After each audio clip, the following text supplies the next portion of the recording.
Desde ese punto de vista vamos a hablar el día de hoy sobre gestión de resolución de conflictos, gestión de empresas y reinvención de modelos de negocio, gestión de diagnóstico y procesos de insolvencia.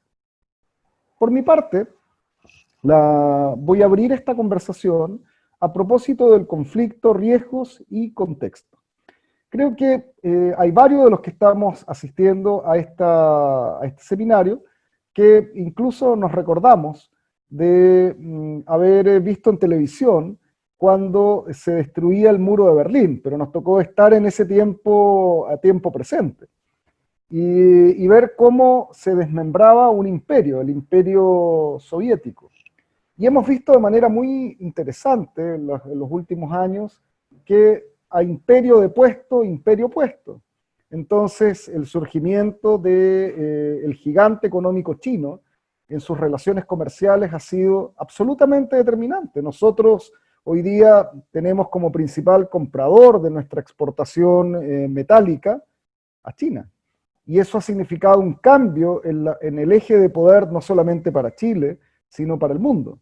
Y entender hacia dónde va China y los problemas que también nos trae la globalización. Tenemos importantes efectos favorables de la globalización, pero también tenemos conflictos de la globalización. Ese convertir a China en el verdadero motor industrial del globo terráqueo, motor industrial, ha significado un importante sacrificio en materia de calentamiento global. Y esa es una preocupación muy relevante que también la tiene China, quien está desarrollando importantísimos proyectos para reducir las grandes emisiones de gases de efecto invernadero de los últimos 20 a 30 años.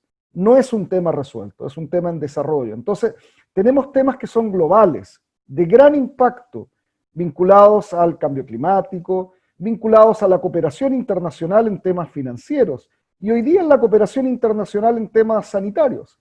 Ya sabemos, los chilenos, chilenas, que han llegado pastillas, vacunas, las cuales están en etapa de prueba.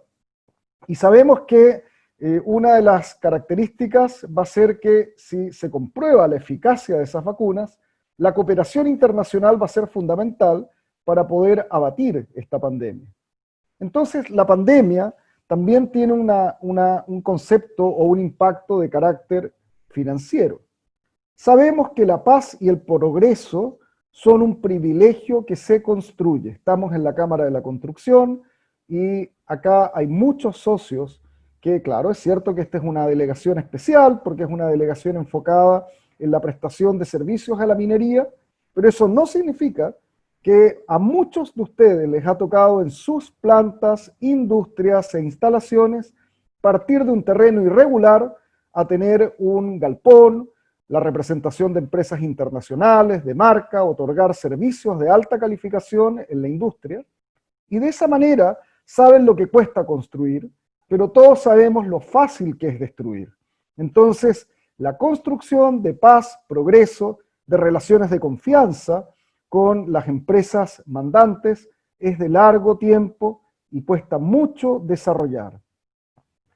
El Chile de hoy no es un Chile sencillo, es un país como el nuestro, donde cuando se anunció el año 2018 que se iba a realizar la cumbre de cambio climático en el país, la COP25, y cuando se anunció que se iba a desarrollar la cumbre de jefes de Estado de la PEC, la verdad que pensamos que el país iba en una senda de gran progreso y desarrollo, y también se anunciaba de que íbamos a ser el primer país sudamericano que no solamente fuera miembro de la Organización de los Países de Cooperación y Desarrollo, sino que pudiera entrar a un ranking de países de desarrollo alto, como lo era Portugal, España y Grecia. Sin embargo, así como Grecia tuvo sus problemas en Europa, así como también los ha tenido España, nosotros también nos vimos altamente afectados por un fenómeno que fue lo que conocemos el estallido social. Y el estallido social logró demostrar profundos problemas y grietas en la sociedad chilena que nos tienen hoy día hablando, y en poco tiempo más vamos a ir a un plebiscito para que se defina si los chilenos vamos a tener un nuevo traje político Y ese traje político va a ser importante para conversar sobre principios de desarrollo económico, ambiental, subsidiariedad. Y tenemos que pensar que de la misma manera que los constructores templados son personas necesarias para el desarrollo de obras de ingeniería, de obras de gran envergadura, necesitamos tener ciudadanas y ciudadanos templados que en este escenario de conflicto que el país está atravesando tengan claridad de la visión de futuro. Y por tal motivo sabemos que los grandes conflictos que se han ido arrastrando en el tiempo tenemos que tener la capacidad y la inteligencia de colaborar en su solución. Entonces, un elemento central que me tocó ver siendo ministro y presidente del Tribunal Ambiental fue la relevancia que tiene el acceso, oportunidad, especialidad y equidad en la resolución de conflictos. No da lo mismo si uno tiene un conflicto ambiental, tener que ir a discutirlo en una corte en Santiago, en la Corte Suprema, no da lo mismo que lo revise un juez que es abogado que un juez que es científico, o que un juez de especialidad sea el que revise la controversia. Chile tiene más de 70 tribunales especializados, entre ellos tribunales tributarios, tribunales de compras públicas, tribunales de libre competencia, etcétera, etcétera. Y uno de esos tribunales que me correspondió abrir institucionalmente fue el Tribunal Ambiental. Y en el Tribunal Ambiental, una característica que tratamos de impulsar, y con el apoyo del presidente de la Corte Suprema y del presidente de la tercera sala de la Corte Suprema, es la resolución anticipada de conflictos. Hoy día en nuestro país tenemos más de 50.000 millones de dólares en proyectos en distintas etapas de controversia, en el Comité de Ministros, en cortes de apelaciones o en tribunales ambientales. Solamente el Tribunal Ambiental que me correspondió presidir, le tocó ver conflictos que en total, Pascualama, Minera Dominga, el Salar de Atacama, que en total representaban aproximadamente 20.000 millones de dólares en litigación. Entonces, la pregunta es, claro, hay grandes compañías internacionales que un litigio de esa envergadura igual les afecta. Barrick, SQM con sus operaciones en Estados Unidos, les afecta. Pero lo que no se ve muchas veces y no se conversa es el impacto que tienen los grandes litigios, ya sea en el Salar de Atacama, Pascualama, Codelco en el río Loa, etcétera, etcétera, el impacto que tiene sobre la cadena de proveedores. Pero también, cuando se resuelven esos conflictos, el carácter virtuoso que puede tener establecer importantes acuerdos. Entonces, no queremos entrar a mirar el microcosmos o el microcaso, la microresolución de conflictos, sin ver que la resolución de los conflictos socioambientales, la resolución de relaciones de mayor justicia entre empresas mandantes y contratistas, encadenamientos productivos que representen un desarrollo regional, son muy relevantes. Entonces, uno de los problemas con los que incluso partimos flexiblemente conversando al inicio, es cómo se asigna la justicia en los territorios. Y es un desafío muy importante dar principios, métodos e instituciones para resolver conflictos en etapas tempranas. El costo de un juicio cuando ya está desarrollado es muy elevado. Y esto que rige para los grandes conflictos ambientales, también rige para conflictos comerciales. Porque a lo mejor 3 millones de dólares en una discusión de un conflicto, para una gran compañía son 15 minutos de producción, 20 minutos de producción en el mundo. Sin embargo, un conflicto de 3, 4, 5 millones de dólares para un proveedor local en Antofagasta, Calama, Copiapó, puede significar la vida o la muerte de la empresa y generar un efecto dominó muy negativo, pero si lo logra resolver de manera anticipada, temprana, puede ser una forma de seguir potenciando su desarrollo. Entonces, nos parece muy importante esta lógica de resolución de conflictos sea llevada al desarrollo de proveedores locales. Quiero comentar que el año pasado, a instancias de una empresa cuyo representante legal fue incluso presidente de la delegación Calama de la Cámara de la Construcción, me correspondió atender un litigio Y ese litigio fue con una gran empresa, un consorcio español-japonés, de una planta de impulsión de agua de mar.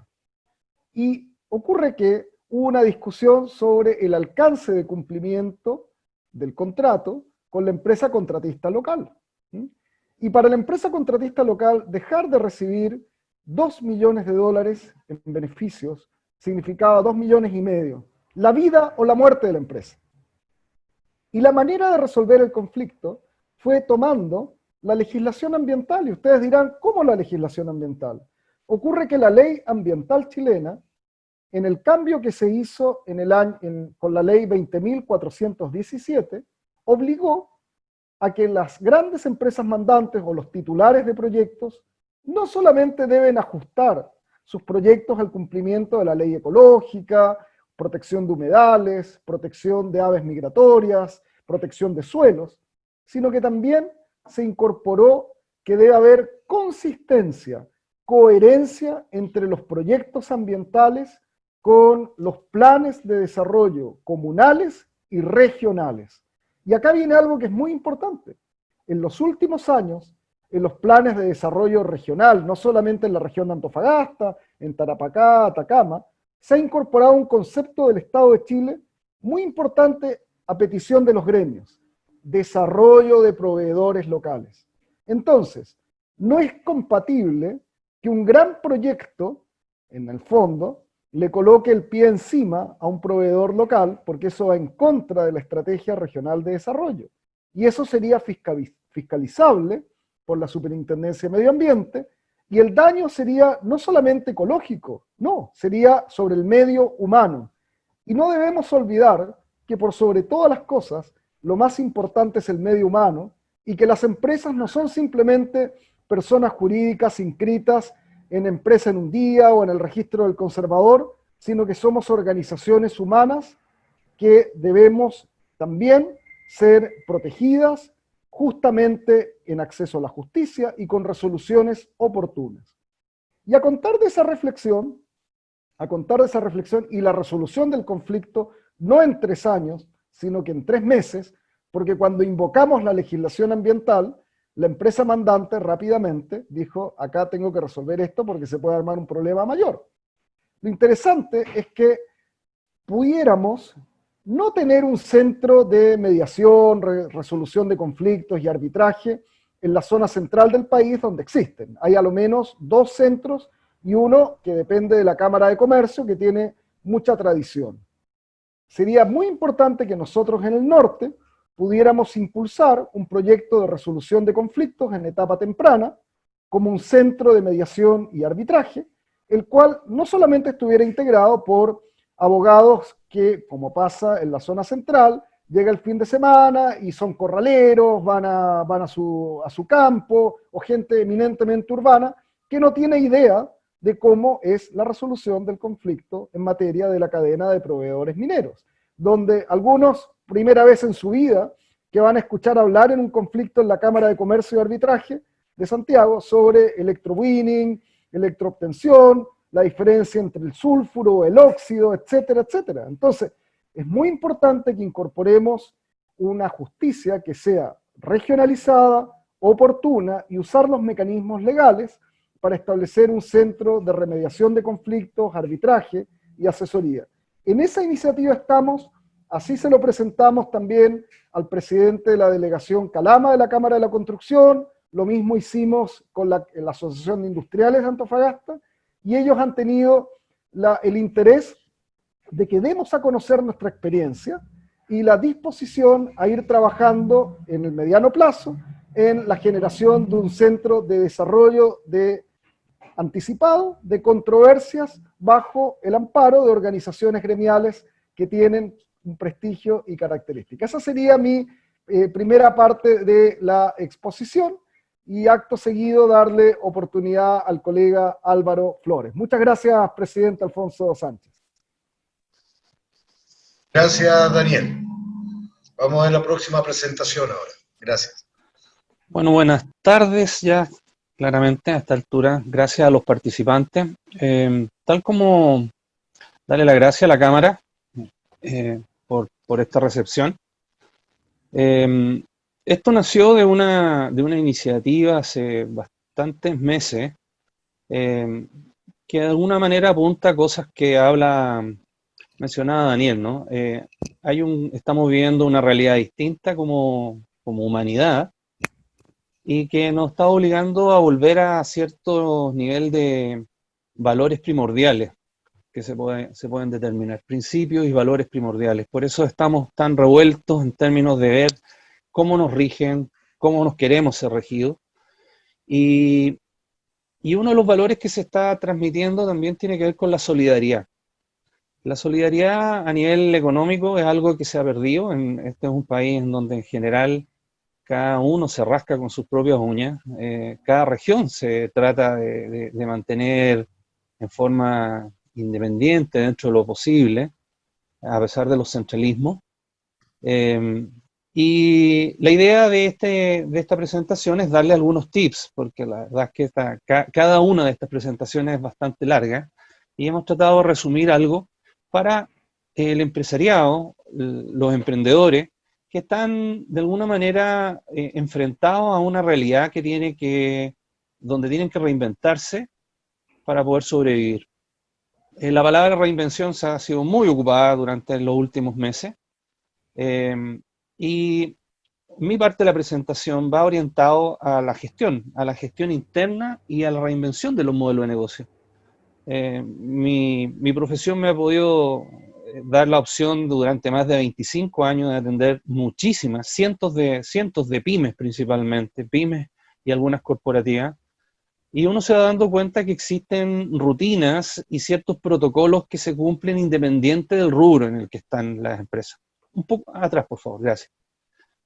Esta tabla que muestra muchos números sueltos, y quiero partir desde aquí. ¿Por qué es tan importante entender de que la reinvención de los modelos es una cosa que nosotros debiésemos tenerla como una cosa regular y no esperar una crisis para que se manifieste la necesidad de ver cómo podemos hacerlo mejor, o qué otra cosa podemos hacer?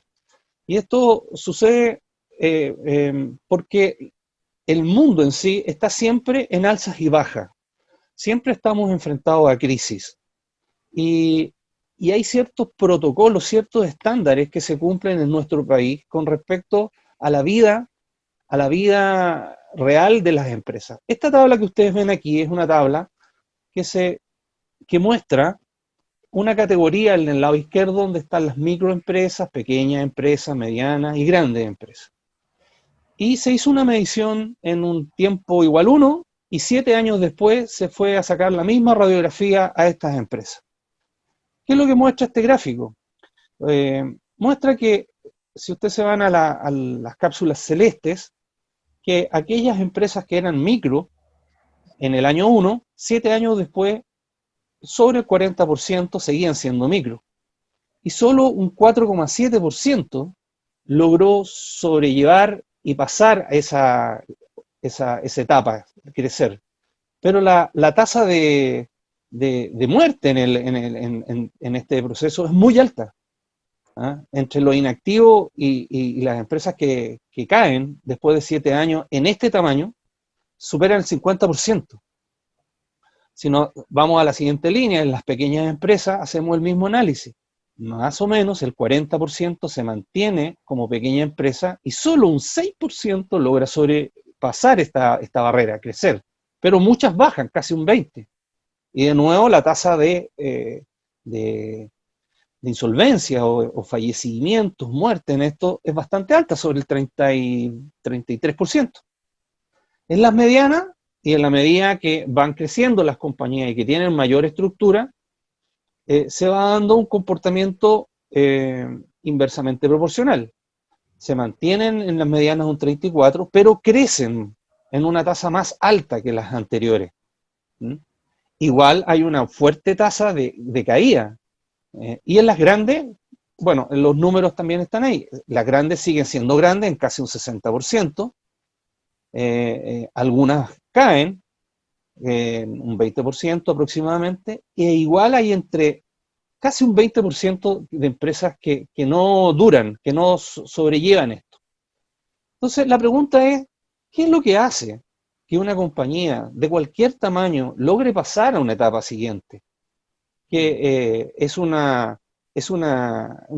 parte del carisma, es parte de la gestión, es parte de estar blindado financieramente, es parte del ingenio. ¿Qué es lo que determina esta posición?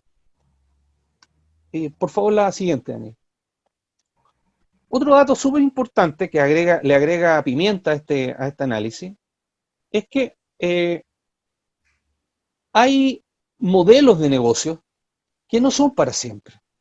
Cuando uno parte un negocio, y yo hablo como aquí como emprendedor, empresario, consultor, director de empresa, financista en muchas cosas, pero represento algunos fondos, muchas veces uno se encuentra con que la mirada del propio negocio es bastante, está como bastante petrificada, ¿eh? Está como, nosotros hacemos esto y en esto somos buenos, y ese foco es importante. Pero en el mundo de hoy, y sobre todo después del año 2000, la reinvención ya no es una opción, es una obligación. Y aquí algunos ejemplos de compañías ya antiguas, podríamos decir a esta altura, pero es interesante darse cuenta por qué estas tremendas compañías que están acá en el gráfico a la izquierda, hoy día literalmente o no existen o están reducidas a su mínima expresión. Y voy a partir por la más antigua de todas, creo yo, que es Kodak. Kodak, para los más veteranos de este webinar, nos acordaremos que teníamos que andar con los rollos, con nuestra cámara fotográfica, y teníamos que no se nos echara a perder, que no se humedeciera, teníamos que llevarlo a la tienda para que lo revelaran. Bueno, Kodak en los 70, 80, tenía el 90% del mercado de la fotografía. Era realmente un monstruo, un monopolio total. Y ellos crearon en el año 75 la primera cámara digital. Pero como estaban tan seguros de que su modelo de negocio iba a durar eternamente, no la sacaron al mercado.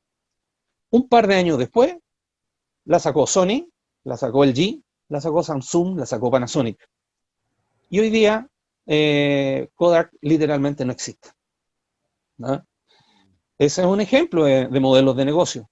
Otro que es más cercano, que todavía está en nuestras redes sociales, en nuestra internet, es Yahoo. Yahoo, que sigue siendo un portal de búsqueda como Google, en algún minuto era el líder más grande de publicidad del planeta. Incluso pudieron comprar a Google y no quisieron. Y el 2006 quisieron comprar Facebook y pusieron muy poca plata arriba de la mesa. Bueno, Google se tragó a Yahoo, hoy día existe como un portal, finalmente lo devoró, lo absorbió y ya perdió su preponderancia. Datos como ese, o sea, el caso de Blockbuster, que quizás también, para los que nos acordemos que cuando existía el VHS y uno iba a buscar videos y después aparecieron los discos para poder ver videos, era la cadena más grande de entretenimiento que existía en el mundo. Y Blockbuster también recibió una oferta de Netflix para aliarse y la rechazaron porque la encontraron ridícula. Esto es parte de la historia. Entonces, el año 2010, Blockbuster quiebra y Netflix ya sabemos lo que es hoy día. ¿Qué es lo que quiero mencionar con esto? Y los otros casos son muy similares. El caso de BlackBerry, que no quiso pasarse a los teléfonos de pantalla táctil. El caso de Hitachi, que hacía televisores y después se dio cuenta que no podía seguir por el hardware y vino la hondanada de competencia. Ni hablar de Olivetti, lo que eran las máquinas de escribir, o Atari, que quiso hacer hardware más que software, y se le metió Sony por el lado, Mega, Nintendo. Los negocios no son para siempre. Los modelos de negocio no son para siempre. Si no, preguntémosle a Alan Chile lo que está pasando en este minuto, ¿no? Siempre, siempre la economía, al igual que la vida, puede darnos un golpe. Y en el gráfico de la derecha está más que claro, porque estas barritas, esta es la evolución del índice de la bolsa en Estados Unidos, del Standard & Poor's, que es el índice más importante a nivel mundial, donde están las 500 empresas más grandes del mundo, no solo las de Estados Unidos, que cotizan ahí. Y ustedes pueden ver en esa gráfica donde están las barras grises, que más o menos, si es que no alcanzan a distinguir los años abajo, esas barras grises se van repitiendo cada 10 o 12 años. La última que tuvimos fue el 2008. Ahora tenemos que agregarle una barrita al 2020 para mostrar la crisis que estamos viviendo. Entonces, por más que uno tenga un muy buen modelo de negocio, una muy buena idea, tenemos que asumir que esta va a ser temporal, porque nos tenemos que enfrentar a una crisis, ya sea global o nacional, o porque nuestro modelo de negocio va a estar cambiando. Hoy día, en un mundo digital como el que estamos viviendo, se menciona que entre el 2000 y el 2050, la humanidad va a cambiar más que en los antiguos 2000 años. Lo que se ve a nivel de singularidad tecnológica, que es una cosa que a mí por lo menos me fascina, en términos de ver hacia dónde va la conectividad de la tecnología y cómo va a impactar en términos sociales en el planeta, es realmente de ciencia ficción. Es una cosa que cualquiera de las películas que hemos visto sobre robótica, sobre conectividad de data center, de fusión biotecnológica, hoy día ya está siendo probada. Está siendo probada. En la siguiente, por favor, Daniel.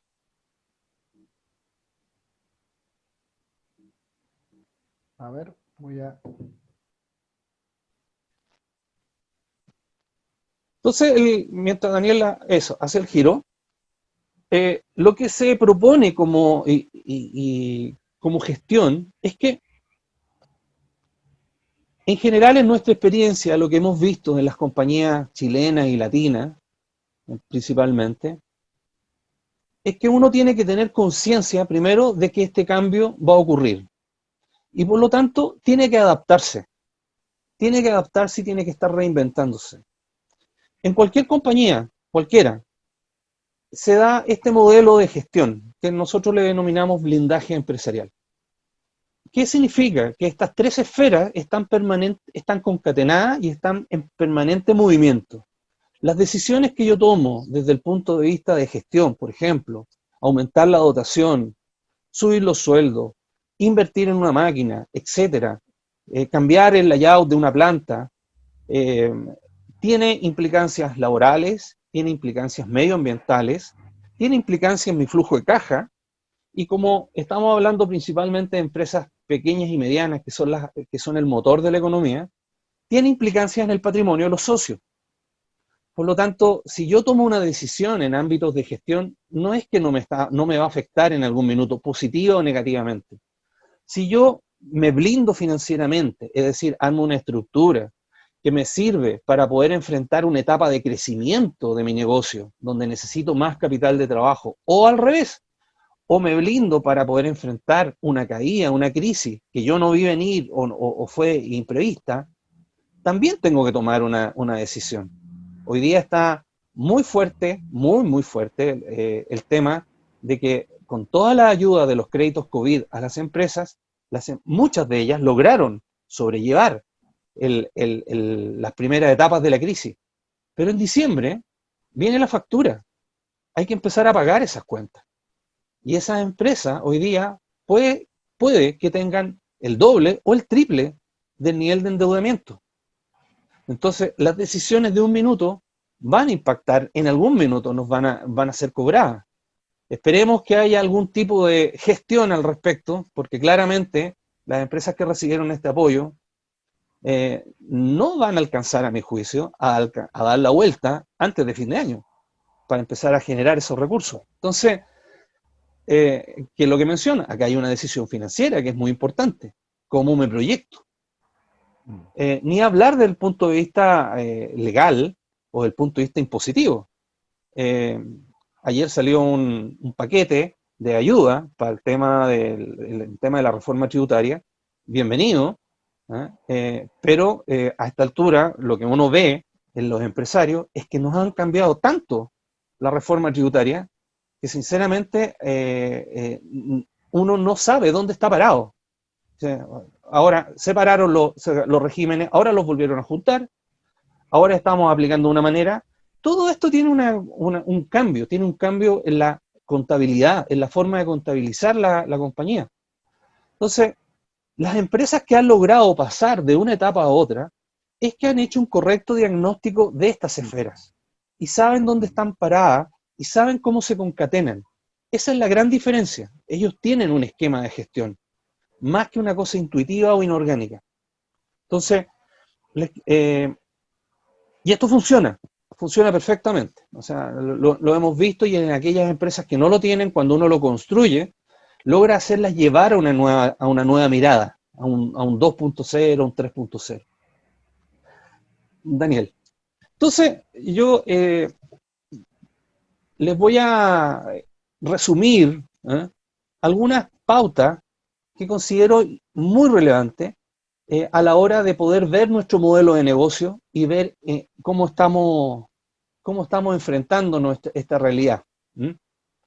Porque pre-pandemia y post-pandemia, los negocios cambiaron. Por ejemplo, vamos a hablar de la gente que se dedicaba al turismo. En el webinar anterior que hicimos en Antofagasta con Daniel y Gonzalo, hablaba gente de San Pedro Atacama que se ha tenido que reinventar.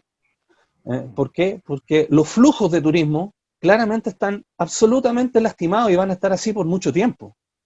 Entonces, ¿qué hace una persona que está, por ejemplo, educándose o estudiando turismo en este minuto? O sea, sabe que los próximos 5 años probablemente su rubro no va a ser muy bueno. Entonces, lo primero que queremos establecer es que uno tiene que evaluar cuál es el modelo de negocios. Y si no entiende el concepto del modelo de negocio, tiene que pedir la ayuda necesaria para poder hacerlo. Esto es bastante sencillo. Hay metodologías que son muy estándares en el mundo, que son sencillas de aplicar, no se necesita ningún experto, simplemente hay que entender. Hasta en un tutorial de YouTube pueden encontrar cómo aplicarlo. Por ejemplo, una que se llama Canvas, que nosotros ocupamos bastante. Esta metodología nos permite determinar algo que es crítico, muy crítico. ¿Cuál es el valor agregado que nosotros le estamos dando a nuestro cliente hoy? Hoy. Y es importante determinar el que hoy le estoy dando, porque yo les aseguro que desde antes de la pandemia cambió el valor agregado que le dábamos hace 2 años al de hoy día. Y eso lo tenemos que identificar de una manera muy ácida, muy, muy, muy transparente, sin sentimentalismo, ni prejuicio, ni apego. Tenemos que ver realmente qué es lo que el cliente está recibiendo hoy día de nosotros. Tenemos además que revisar los procesos vigentes que tenemos dentro de la empresa.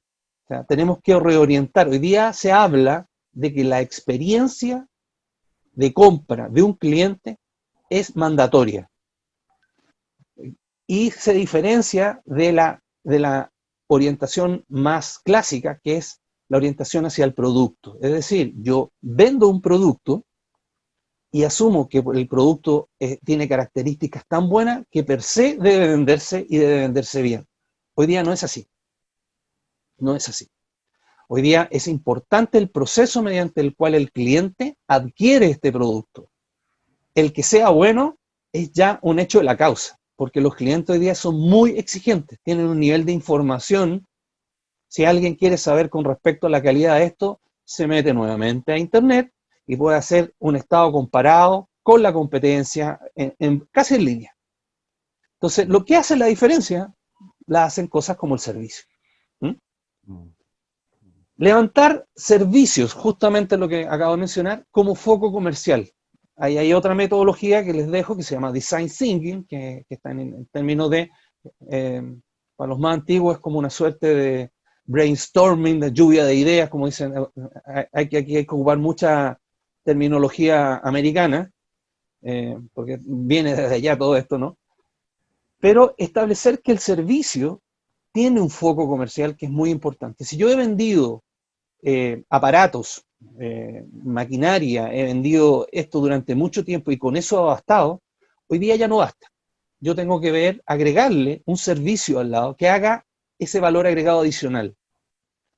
Tengo que darle mantención, tendré que darle servicio técnico, tendré que hacer algo innovador que el resto de la competencia no lo está haciendo. ¿Qué hace la pequeña gran diferencia a la hora que un jefe de compra tiene 2 cotizaciones, ve los precios iguales y dice, ¿por dónde me voy? Por el que me da un valor agregado distinto. Este me da un servicio que el otro no lo da. En cuarto lugar, la urgente necesidad de fortalecer los planes de marketing digitales. Sobre todo en crisis. Un plan de marketing digital requiere tener una mirada distinta y orientada hacia el cliente. Por eso pasamos por la orientación al cliente.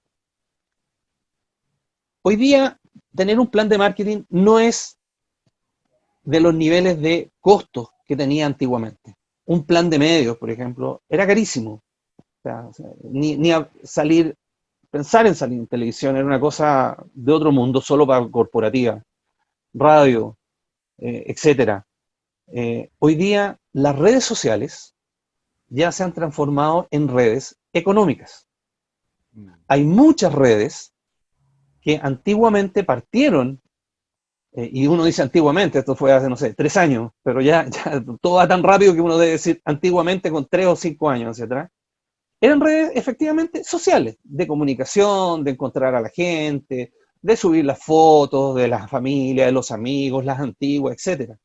Hoy día, las redes, por ejemplo, asociadas a Facebook, asociadas a Instagram, asociadas a Pinterest, a LinkedIn, sobre todo LinkedIn, son redes que están absolutamente orientadas a hacer negocio.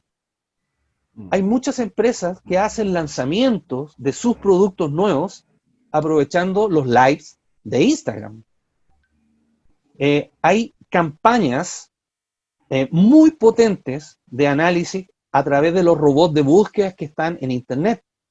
Es decir, si alguien, lo que es Google Ads o LinkedIn Ads, que son términos que se ocupan para poder establecer estas campañas. O sea, hoy día existe una forma, y créanme, y esto lo hablo un poquito ya con experiencia muy, muy directa, no necesariamente las personas que están buscando estos productos o estos servicios son personas que están ya consolidadas en el mercado. Piensen que más del 60% de la fuerza laboral hoy día en Chile califica entre los millennials y la última generación, los nativos digitales. O sea, hoy día hay jóvenes en la universidad que están armando sus negocios en paralelo, en forma digital. Y lo hablo por mucha experiencia, porque tengo 2 hijos entre 18 y 21 años que tienen ya sus negocios en sus tiendas virtuales y están estudiando marketing, ingeniería, etc. Entonces, cuando uno hace estas evaluaciones, dice, por Dios, o sea, ¿qué está ocurriendo? ¿Qué está sucediendo? Entonces, el plan de marketing digital es fundamental. Y por último, y con esto concluyo, es que el concepto de la consultoría muchas veces se confunde con lo que es la asesoría, con lo que es el servicio, con lo que puede ser la mantención. La consultoría, y yo la determino realmente un arte, es un oficio. La consultoría en general no existe en una categoría universitaria que te prepare para ser consultor. El consultor es una mezcla de experiencia, normalmente hay gente senior en esto, ¿sí?, que tiene la capacidad de abstraer y de detectar, perdón, al igual que una suerte de psiquiatra económico, cuál es el dolor que tiene el cliente y sobre eso plantearle una solución. Los dueños de empresa quizás me van a entender más, los dueños de empresa que han sido gerentes generales y además gerentes comerciales, cómo ellos se han sentado frente a un cliente y han logrado entender cuál es su dinámica y darle un valor agregado que él no tiene. Poder sentir cuál es la necesidad de ese cliente. Estas pautas son una suerte de pentálogo, ¿no? Que se establecen para que cada uno reflexione sobre el negocio que está llevando y sobre qué es lo que está haciendo o no está haciendo. Porque lamentablemente hoy día a la velocidad que va la industria, quedarse atrás en alguno de estos puntos significa posiblemente quedarse pegado como Kodak, o quedarse pegado como Atari, ¿ah? o como Blockbuster, ¿ah? Y bueno, antes de concluir mi parte de la presentación y darle el pase a Gonzalo, y también en una intención de colaboración, acordamos los tres participantes aquí de ofrecerle a los miembros de la Cámara de Calama y una suerte de diagnóstico de la realidad en la que están sus empresas.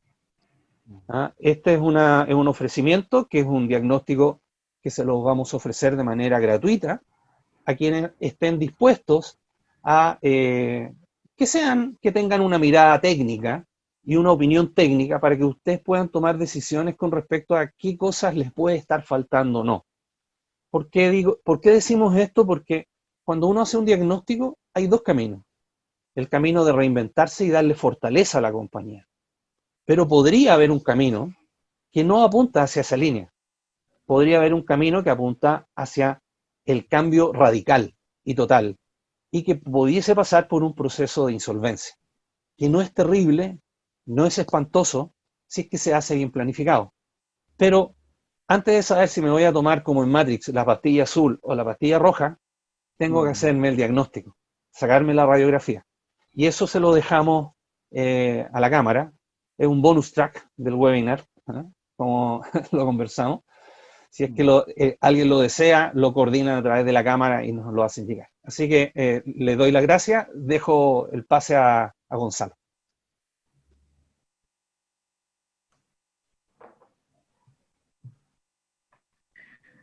Gracias, Álvaro. Bueno, yo voy a hacer un poco por la experiencia de más de 20 años dedicado a los temas de insolvencia.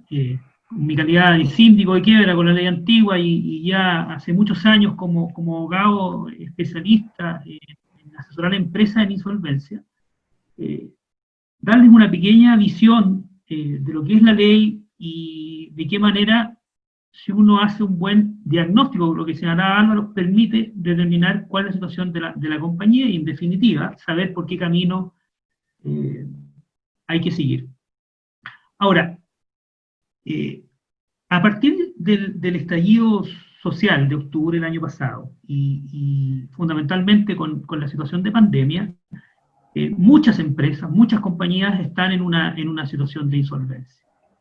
¿Y cuándo podemos determinar lo que es una situación de insolvencia, más allá de los conceptos jurídicos o económicos que puedan existir? Más bien son ciertos síntomas, ¿no es cierto? Por ejemplo, tengo deudas laborales y previsionales importantes. Algunos meses puedo declarar el IVA, otros meses no. No tengo plata para pagar el IVA, ¿no es cierto?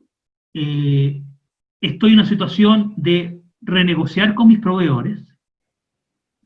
Las ventas en los últimos meses ni siquiera me alcanzan para cubrir los gastos fijos de la empresa.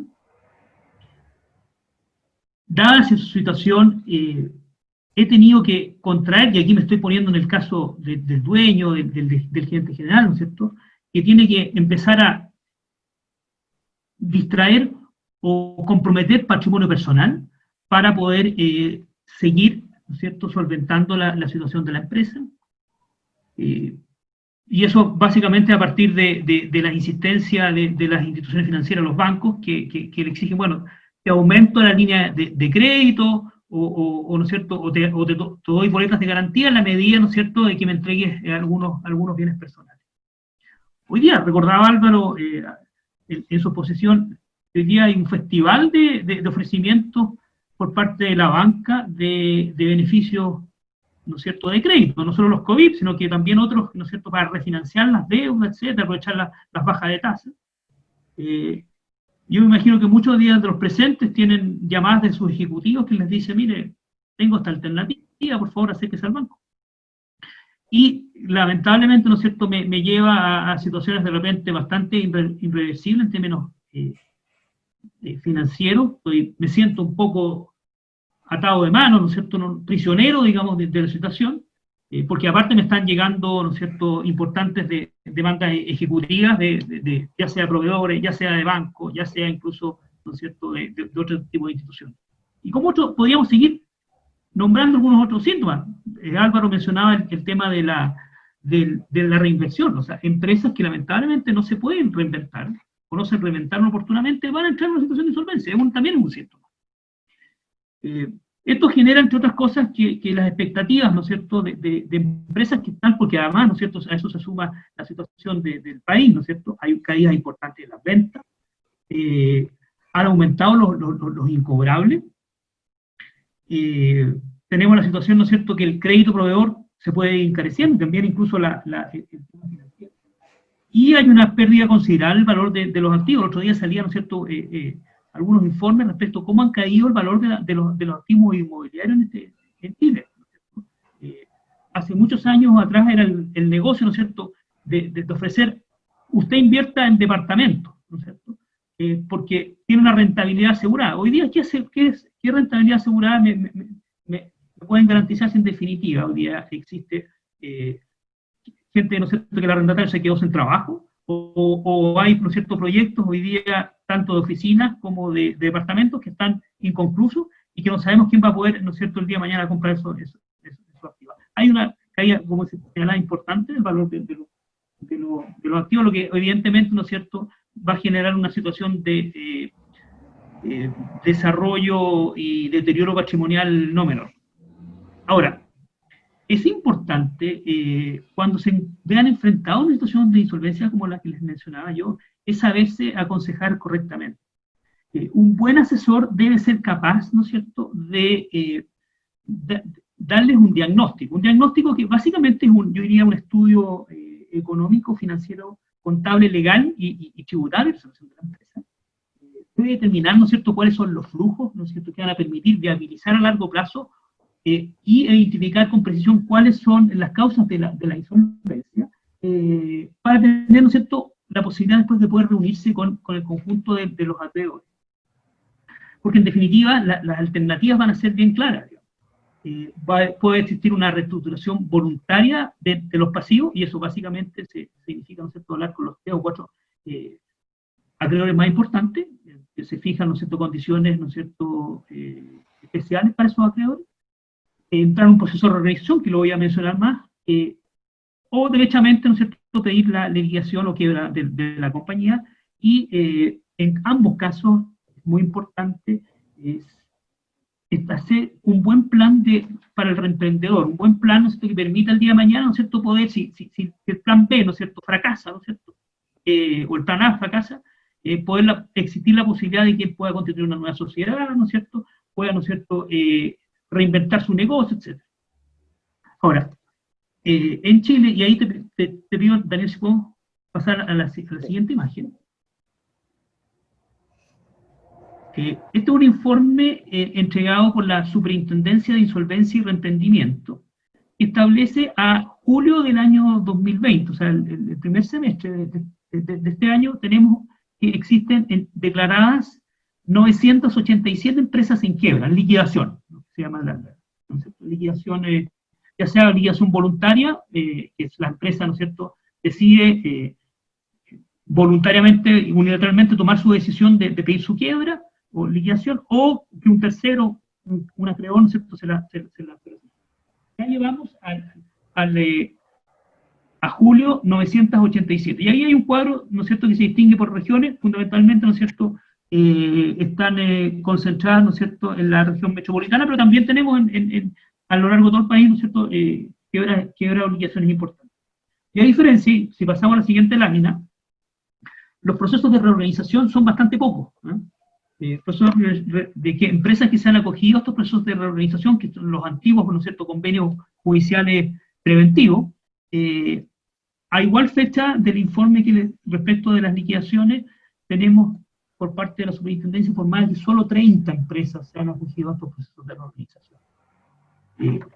¿Y qué es la reorganización? La reorganización tiene varias etapas, ¿no es cierto? Que, como les mencionaba, es una propuesta, un acuerdo de pago que se le presenta a los acreedores, ¿no es cierto? Estos acreedores tienen una formalidad, porque todo esto se hace judicial, a diferencia, ¿no es cierto?, como les señalaba anteriormente respecto a la reestructuración voluntaria, que desde el punto de vista de la fuerza, del blindaje, que es tan importante que señalaba Álvaro, la reestructuración voluntaria no tiene un blindaje, porque más bien queda blindado solo ese crédito y no el resto de las deudas, a diferencia de la reorganización, que es una propuesta de pago al conjunto de los acreedores.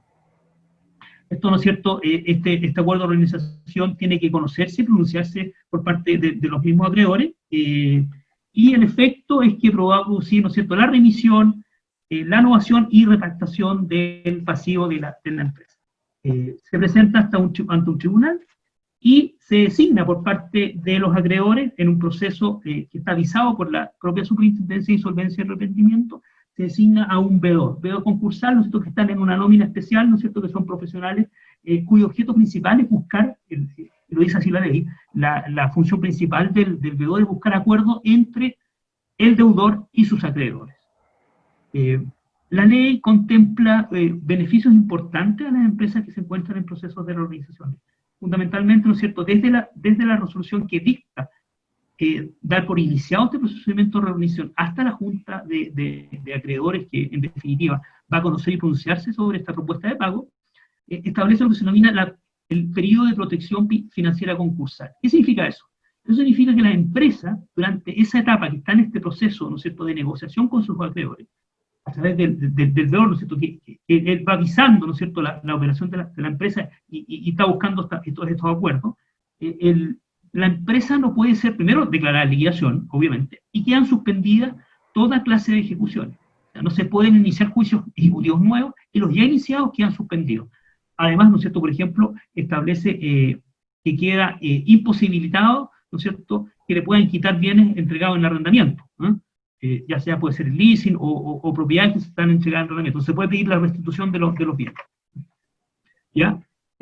Un acuerdo, como mencionaba, tiene fundamentalmente como objeto es darle continuidad a la compañía, ya sea con y esta, ¿no es cierto?, esta propuesta de darle continuidad fundamentalmente dice relación con, ¿no es cierto?, los acreedores autorizan darle continuidad, pero, ¿no es cierto?, establecen mecanismos, ¿no es cierto?, de pago de sus deudas, ya sea con enajenación de algunos activos o, ¿no es cierto?, con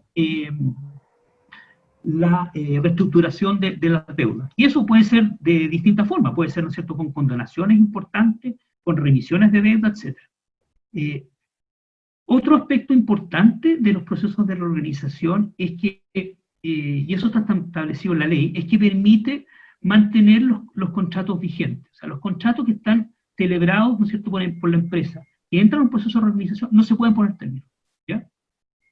Lo mismo establece la posibilidad de que aquellas empresas que forman parte de algún registro público tienen la garantía de que no pueden ser eliminadas de ese registro público. Y eso es importante porque antiguamente con antigua ley de quiebra, ¿no es cierto?, cuando las empresas entraban en estos procesos de convenios judiciales preventivos, inmediatamente quedan eliminados de registros públicos, ya sea del Ministerio de Obras o del CERVU o de otros, ¿no es cierto?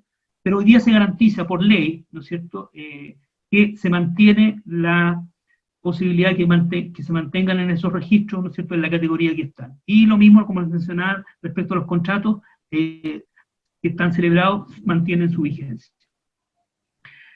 Finalmente, tenemos que decir, ¿no es cierto?, dos temas, que antes de entrar a esa imagen también, es que las empresas, ¿no es cierto?, que entran en procesos de reorganización tienen la posibilidad, ¿no es cierto?, de mantener su administración. Si bien existe este veedor concursal, los administradores estatutarios mantienen, ellos continúan la administración de la compañía, ¿no? Y finalmente tenemos que decir que el acuerdo de organización obliga a todos los acreedores, hayan o no hayan concurrido a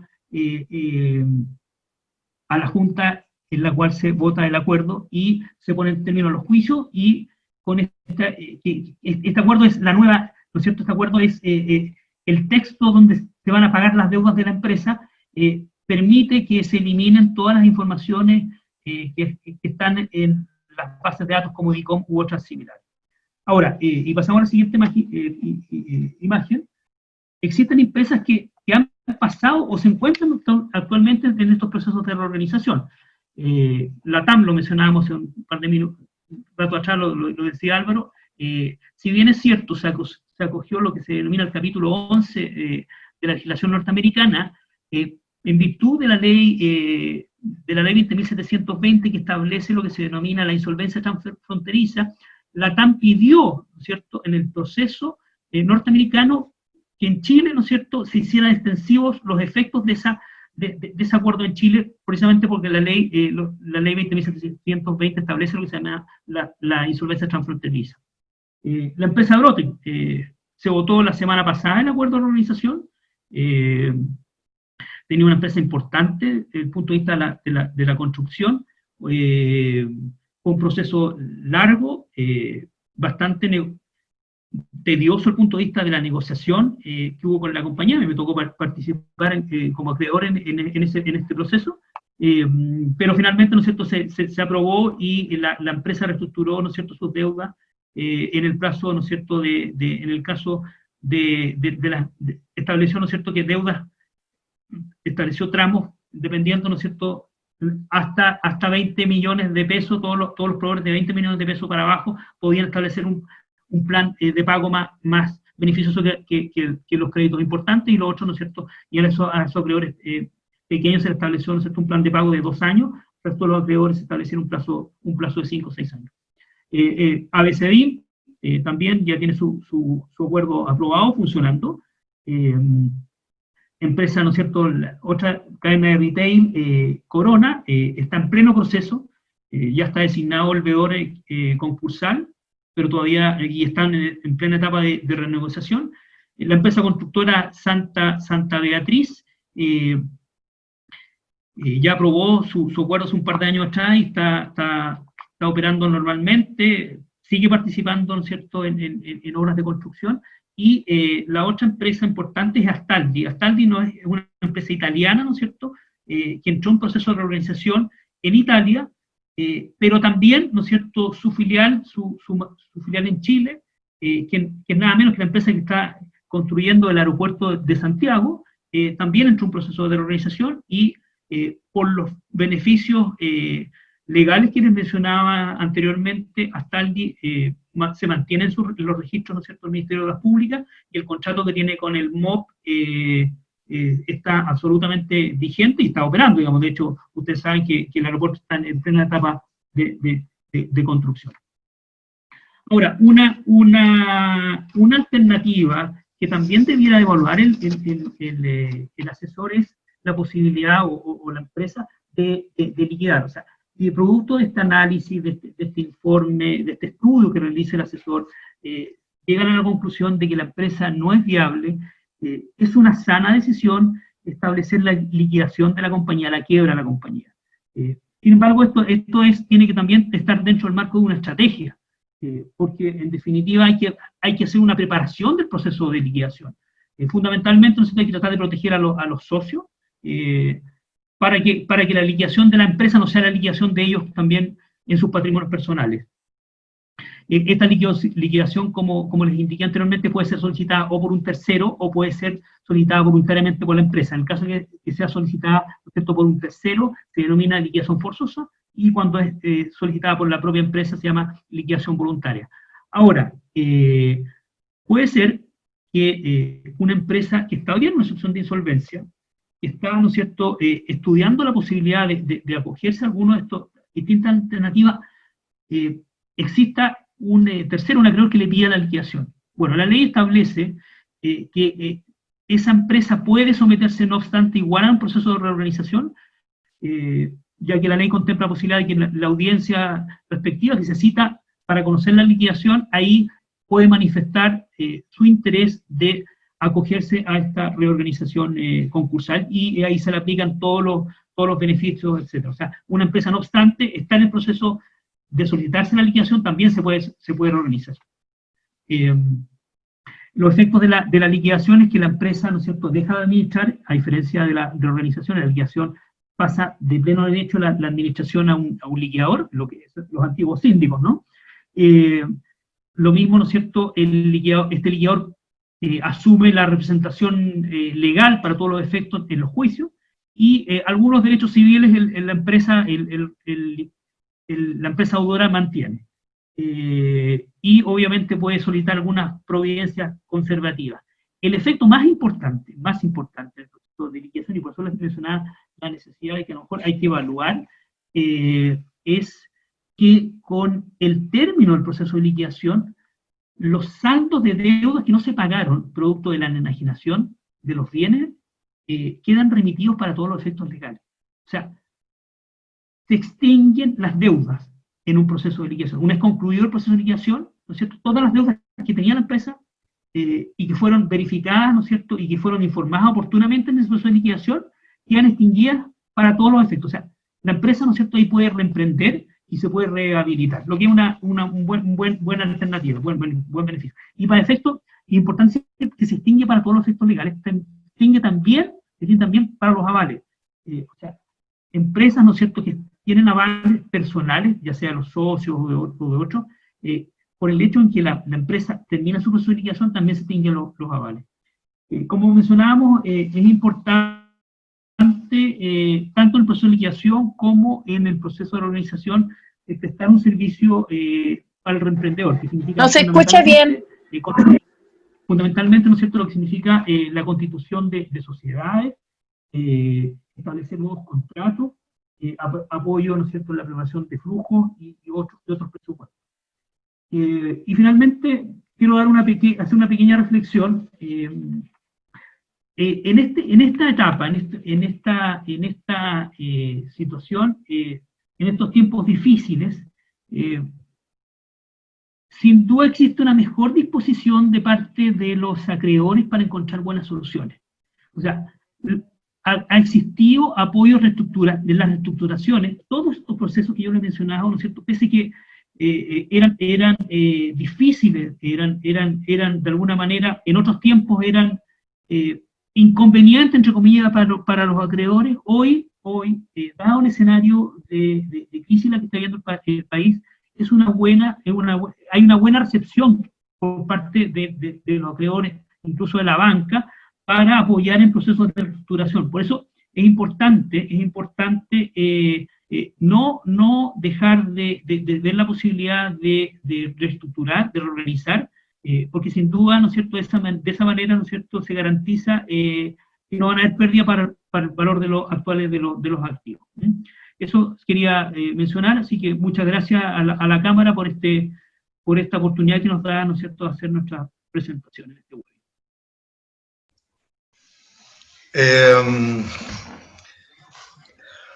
Daniel, Álvaro, Gonzalo, tremendamente importante, digamos, sus exposiciones. Esto tiene todas las características de un combo, 3x1, porque son 3 temas que por lo general uno lo encuentra en webinars distintos, digamos. Aquí nos concentraron toda la información en uno solo, y es tremendamente interesante. A mí me gustaría abrir la etapa de consultas, poniéndome en el siguiente caso. Yo, empresa proveedora local X, ¿ya?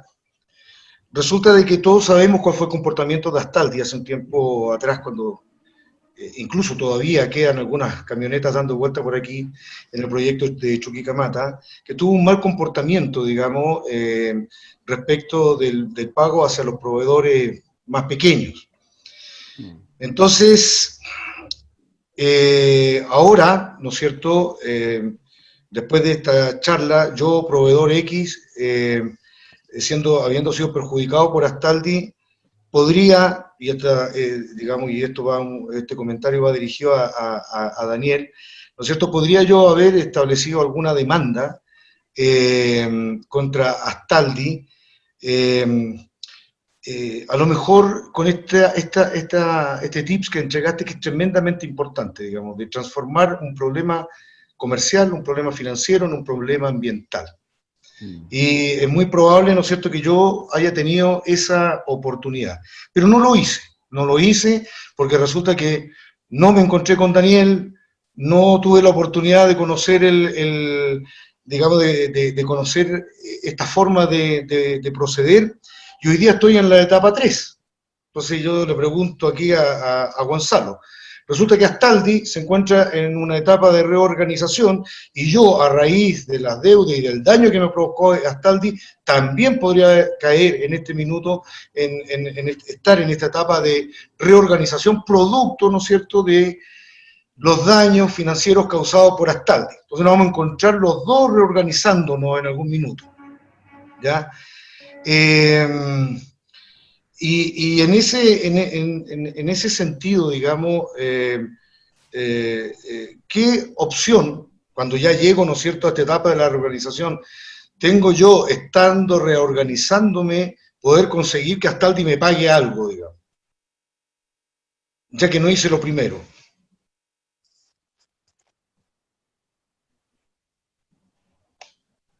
Parece que para mí la pregunta, ¿no? Si gustas, puedo partir. O parte tú, Daniel, parte.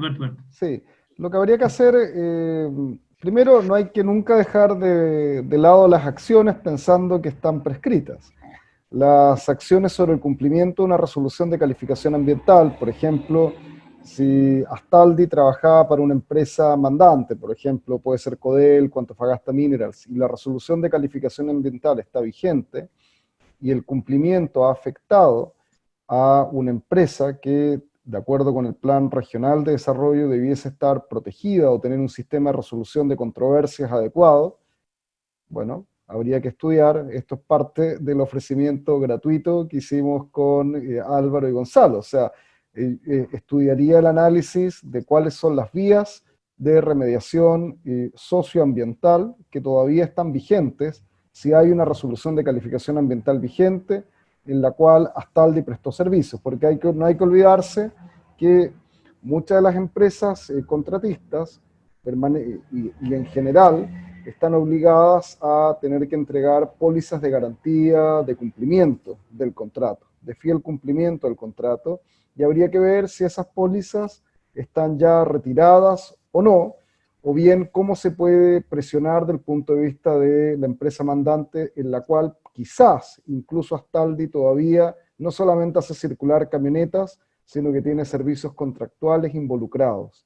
Así que no desestimaría revisar el componente de la resolución de calificación ambiental y la coherencia con la Estrategia Regional de Desarrollo y el programa de gestión de empresas locales que la Estrategia Regional, al menos en la región de Antofagasta, contempla. Esa sería mi respuesta preliminar, Alfonso. Bueno, yo complementando lo que dice Daniel, bueno, como siempre dice, si hay dos abogados, por lo menos hay dos opiniones, ¿no? Pero acá somos complementarios. No, aquí lo importante es saber, bueno, si dentro de los pasivos que informó Astaldi está la deuda de la compañía esta, Alfonso, y no obstante uno no haber actuado en el proceso de organización, puede pedir, y eso está contemplado en la ley, que se le apliquen los efectos de la organización también. O sea, el pago se estableció, o sea, estoy dentro de una clase de X acreedores, y a esos acreedores se estableció un plan de pago, yo puedo pedir, ¿no es cierto?, que se me aplique ese plan de pago a mí también. Pero solamente hay que hacerlo materialmente en el expediente. Y eventualmente, ya llevando la cosa al extremo, que a mí me excluyeron como acreedor, uno eventualmente hasta podría pedir el incumplimiento del acuerdo, pero habría que estudiar el caso. Ok, muchas gracias. Dejo al resto. ¿Alguien más tiene alguna consulta?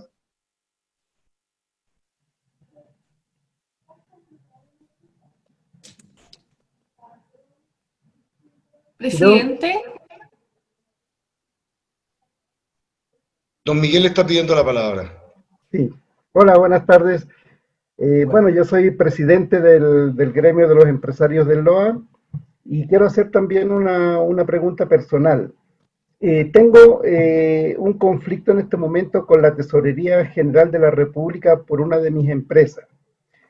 En el caso, esta consulta es para Gonzalo, en el caso de que yo hiciera esta quiebra por esta empresa, ¿queda extinguido también el recurso hacia la Tesorería General de la República? o solamente se usa para los conflictos entre privados? ¿Qué pasa en este caso con la tesorería? ¿Usted le debe plata a tesorería? Y mucha. Bueno, no, efectivamente la empresa, las deudas no discrimina si le demos al sector público o al sector privado, o sea, entra en el proceso tesorería, eh, no hay, lo que pasa es que tesorería es dentro de lo que se denominan créditos preferentes, ¿no es cierto? Los impuestos tienen preferencia desde el punto de vista del pago, pero se aplica la misma regla.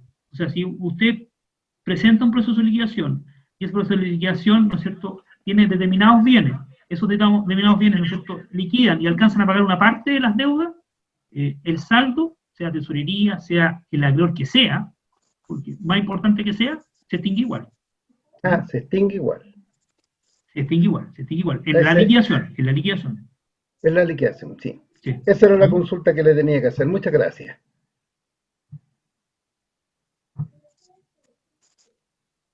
Qué bueno saber de que hay una presidencia de los empresarios del LOA y qué positivo también de que coparticipen en actividades con la Cámara de la Construcción Calama. Esa unidad de fuerza es muy, muy importante. Lo mismo el día de mañana.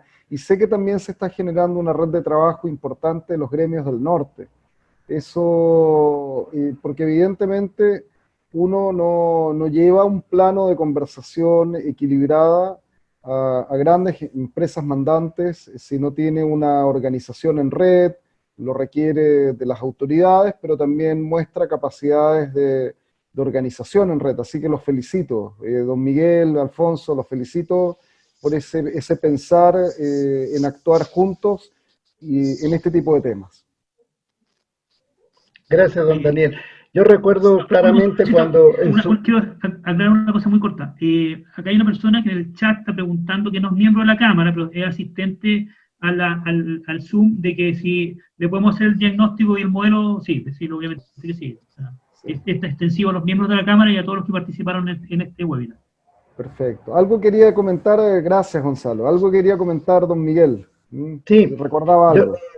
yo recuerdo en su momento que don Daniel hicimos una vez una reunión en la oficina de Alfonso, Sí. donde usted nos manifestó también el apoyo en ese momento a los empresarios del LOA. Bueno, en este rato yo lo que le quiero decir es que volvimos a renacer de las cenizas. En ese tiempo estábamos muy, muy, muy mal, pero ahora estamos en una negociación importante con la Seremi de Bienes Nacionales para que nos puedan vender los terrenos. Y Sí. eso creo que ha sido el despertar del gremio nuevamente. Así que estamos bien conformados, tenemos nuestra sede social, estamos bien organizados y esperando el momento de que nos puedan vender los sitios. Sí, Y nuestro- en materia de venta de terrenos fiscales, a pesar de que no es el tema del día de hoy, sí, pero sí comentarle que es muy relevante el modo en que uno presenta los proyectos, o sea, que sea de manera inobjetable un proyecto de un claro interés regional, y para ese tipo de organización, a pesar de que lo nuestro hoy día es la consultoría en resolución de controversias, pero también podemos hacer equipo con Gonzalo y con Álvaro, porque una debida presentación de proyecto como conjunto tiene que estar planteado de manera tal que a uno no le puedan decir que no. Eso es algo, así que encantado, bueno, Paola, Alfonso tienen mis datos, encantado de poder ayudarlos también con eso, y voy a hacer algo que no le he preguntado ni a Álvaro ni a Gonzalo, pero voy a dar un bonus track 2, que es también les vamos a dar el diagnóstico como un servicio de apoyo. Yo creo que este es un momento en el cual más que uno estar viendo cómo aprieta el globo, cómo hace crecer la torta mejor. muchas gracias, don Daniel. Y agradecer también a don Alfonso por la invitación y a Paola. Muchas gracias. Nosotros somos los hermanos chicos de la cámara, pues, pero ahí estamos. Sí.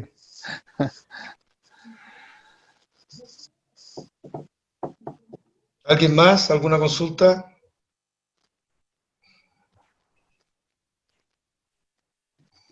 Veamos.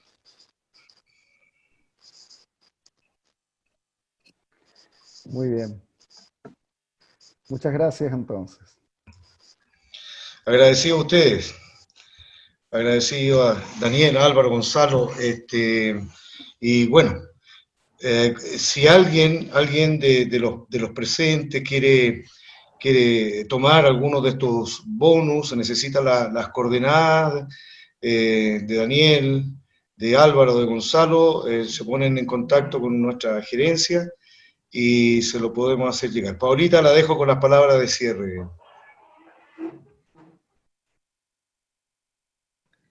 Bueno, ya culminando con la actividad, reiterar los agradecimientos a Daniel, a Álvaro, se me olvida el otro nombre del profesional. Gonzalo. Gonzalo. Sí, Gonzalo, así como lo hizo mención don Alfonso, una presentación muy clara en 3 temas muy importantes para el sector empresarial, así que agradecerle, quedamos a disposición de ustedes para lo que requieran en términos de coordinación o de entrega de información de algunos socios o no socios que estén en esta actividad para hacer uso de estos 2 beneficios que gentilmente nos están ofreciendo. Así que muchas gracias. Pedirles a los presentes que no olviden, por favor, registrarse. En el chat está un link y también después de hacernos llegar la encuesta de evaluación de esta exposición. Muchas gracias a todos y nos estamos viendo. Muchas gracias. Gracias, Muy gracias bien, a todos. adiós. Chao, Gracias a Alfonso. todos por su Ánimo. asistencia. Mucho ánimo. Sí, Hasta luego. Muy buena presentación. Que estén bien. muchas gracias. Alfonso, cuando quieras que hagamos una conversación sobre constitución, desarrollo regional y construcción también, ¿no? Bienvenido sea, porque creo que también para los socios de la Cámara entender con más claridad el proceso constitucional, de toma de decisión, y encantado que lo podamos coordinar. Ok, muchas gracias, Daniel. No hay ningún problema. Adiós. Adiós, hasta luego.